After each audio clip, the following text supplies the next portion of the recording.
Okay, now I showed you that free energy device, which is basically a crystal radio, and they've got a crystal radio to run a light globe.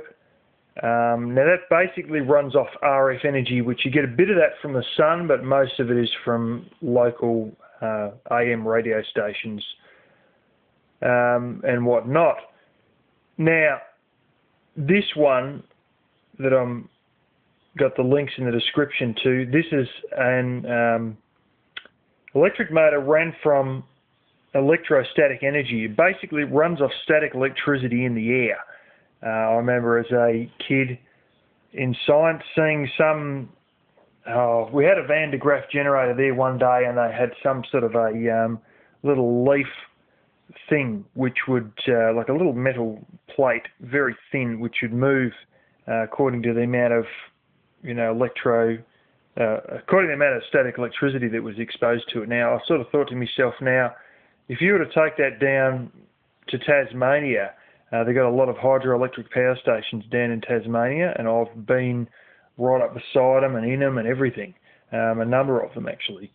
And you can feel the static electricity in the air, and I thought to myself, if you can get that little plate moving there's nothing to say you can't get something else physically moving, such as some sort of an engine, as this bloke has done. And a good place to take it would be down to these hydroelectric power stations in Tasmania.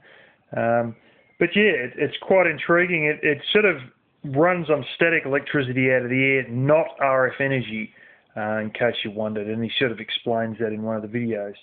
But yeah, that's something that you might want to toy around with and look into. Now, while he's not really running this engine under any sort of load, there is a slight amount of friction in all these engines, and the pure fact he's getting this engine to move means there's some kind of energy that he's getting. So, while he's not necessarily running an LED light, he has got to start. So, yeah, it'll be interesting to see,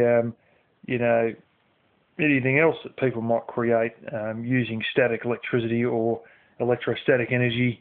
So yeah, have a look on the link in the description and you'll see his two videos. He's got a smaller motor and he's got a larger one.